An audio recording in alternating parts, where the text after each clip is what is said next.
Jim Archeco here of Archeco Homes team.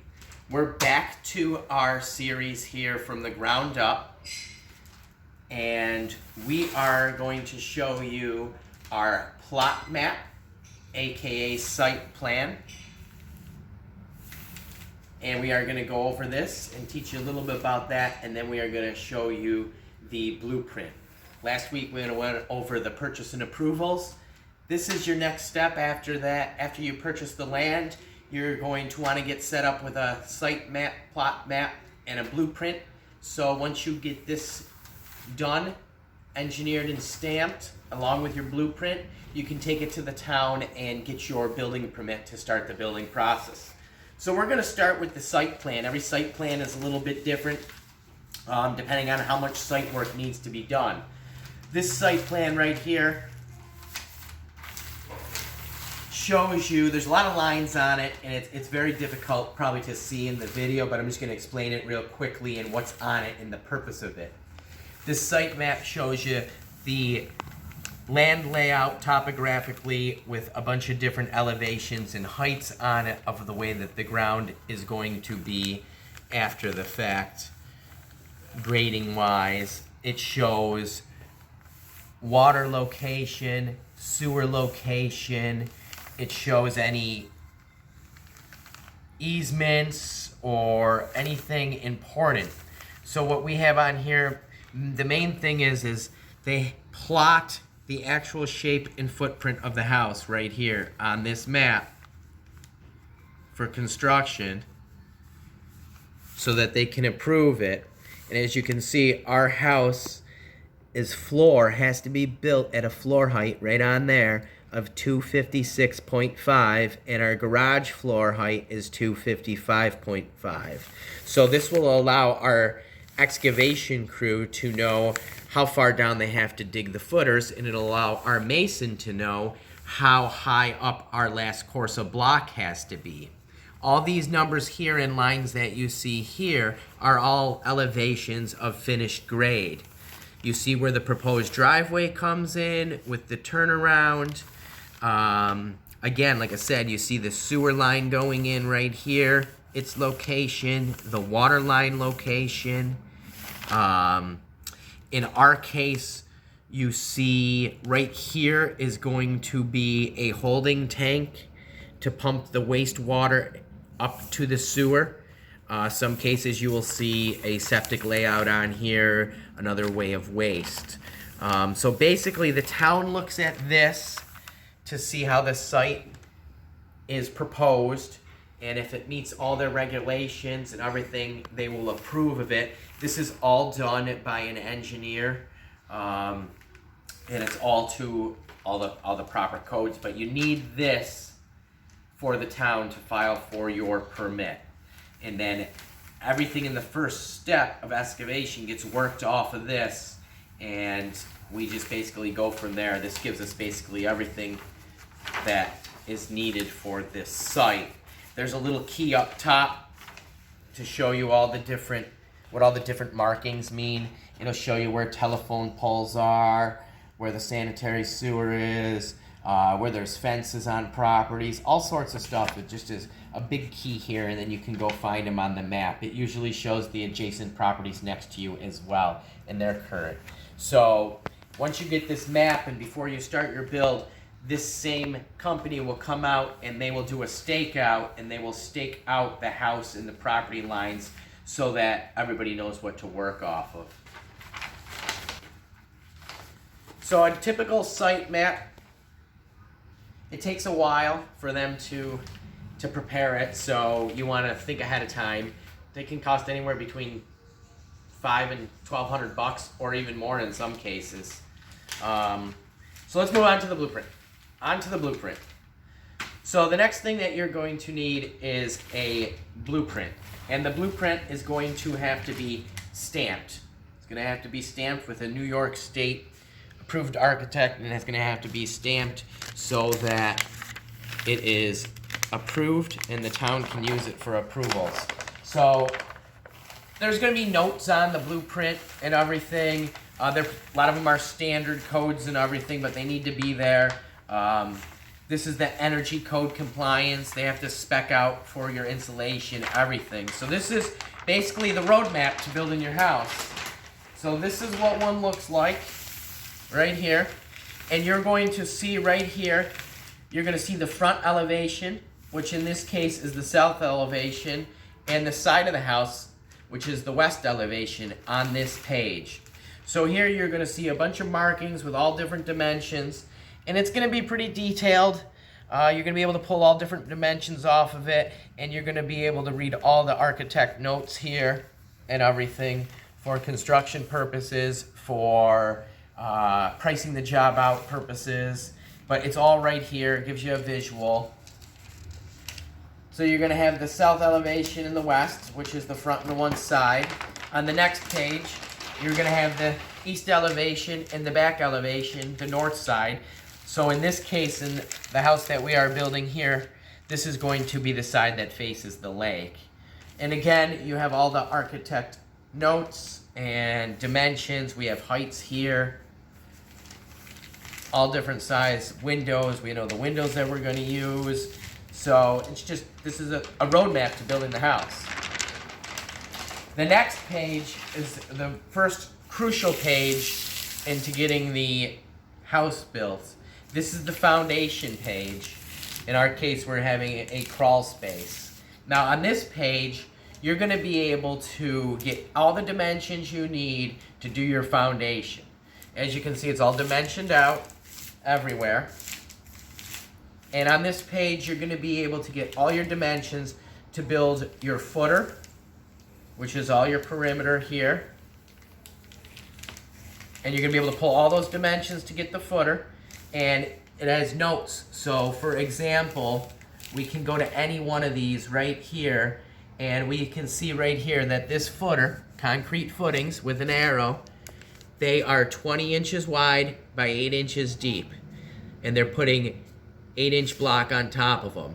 Now in some areas, for example, like right here, the footer goes to 16 inches, 8 inches deep. So all the notes are on here to specify what there is. So the perimeter is all footers, and then it'll get blocked up, and the mason will use this part of the plan as well for that.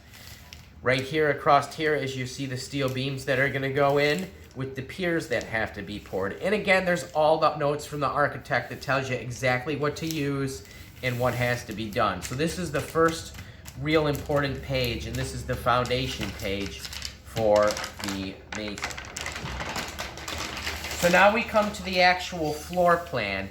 A lot of you might be saying, well, that looks really confusing. What am I looking at? This is just a detailed plan, so when you go to frame the house, you can frame it exactly like this plan. It is full of every dimension, and you can pull every dimension by finding the lines to locate walls. Everything possible is right here. You just got to go through and read it and basically know how to read a blueprint. It's all to a 1/4 inch scale, so it's all scaled out properly.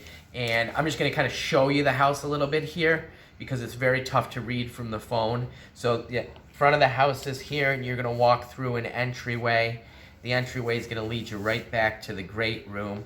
To the side, you have a dining room and an open kitchen. This will be a 12-foot ceiling. These will all be 9-foot ceilings. You have a master suite here and 2 extra bedrooms over here with the main bath, and your laundry is up front. So this is basically the page that we are going to use to frame the house once the foundation is up. And then that's the first floor. This is a second floor that is going over a portion of the house.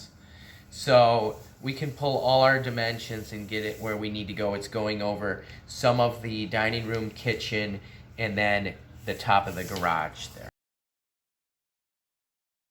And even though it's a second floor, it is just 1 bedroom with a bathroom and a master closet. It's essentially having 2 masters in a ranch. It's just an extra space upstairs. And then there's some bonus space over the garage that one day can be turned into another living room, or somebody could use it as storage. So essentially we're building a ranch with one room over the top as a second master suite. So now we come to the fun page. This is everybody's fun page on a blueprint. This fun page is the truss detail. This is the roof framing plan. So as you can see here on the sides, we have all the different trusses that are going to be used in this house detailed out. Just like that. All detailed out. And over here, you see the truss layout here. And what you got is long trusses that go here. You'd have to get real close to read it. So, for example, it's going to show you that wood truss 24 inches on center, and it says C detail TI, which is T1, which is comes back over here. That's the truss for here is T1. Over here, so all these trusses are all labeled on this print where they go. T2As, so then you come over here and you have to find T2As. T2A is right here. Here's the truss detail for that. So wherever there's a truss, they'll be detailed out here with the proper label. And a truss company will engineer these trusses as well to make sure they spec, and they will spec out. In this house, we have a couple of interesting ones. We have some big girder trusses going here and here, which carry load for that second master floor and everything. So the shading areas is where it gets overbuilt and hand built. This gets hand framed too. It's just a very complicated roof plan, but that's basically what you got. You got your trusses, they're all detailed out here. They tell us where they go, they give us the dimensions. A truss manufacturer can take this print and make sure the trusses are built to spec, and everything will go smoothly. And it's all detailed out as well. They give us all different ways that we need to fasten them and everything as well. So now we have what we call cross sections of the blueprint. This is basically giving you a look into the house. So right here, this is giving you a look into the house through the side. As you can see here, this is through the side of the house where we're going to have the master suite, the master bedroom, the two secondary bedrooms. And this is just going to show you basically, you're going to get wall heights from it. You're going to get just a cutout here of kind of what it's going to look like framed up. Obviously, you can read the detail here to see, basically the construction of it. And this is what the town's going to look at it. As a builder, you reference this for a few things as well. You can see right here that the 8-inch block is going to go up 6 courses, and it's sitting on that footer. Okay, you're going to see that, we have to have 2 inches of concrete floor. These I-beams are all steel I-beams, and the specs are on the foundation print for that. So basically, you just get a detail of if you were to open the house up, or if you had X-ray vision and can see through the side of the house, this is kind of what it's going to look like. And then it's more detailed out here with the wall sections, shows us the drainage tile for the foundation. So it's a very detailed part of the print that shows us what material we're going to use and kind of how it's supposed to be constructed per the architect. And you're going to get a cross section for all sides of the house, and you're going to see the same thing. Even here we show the trusses on this one. You show everything. You show the joists for upstairs flooring here. So you see everything in the cross section of how it's going to be built as if you had X-ray vision. It's really, really neat, and it's helpful. Again, like I said, you get a lot of your heights, your wall heights from it. You get your window heights are on here. Everything is pretty much on here you need in these cross sections. So that's the blueprint, and basically everything on this blueprint is everything you need to construct this house. Everything the town needs to give you a permit for this house is on this blueprint. So this is the roadmap to building a house. So a little trick though, when you're dealing with a blueprint, to get it to lay flat when you're working on it, you always want to roll it upside down into each other so that you see the writing. If you roll it the other way, you won't be able to lay it flat. So when you roll that up, always roll it like that. So now that you've seen it on paper, we're going to file for a permit, and we're going to let you see this get constructed from this print to a finished product. We will see you next week to see if we have acquired the building permit.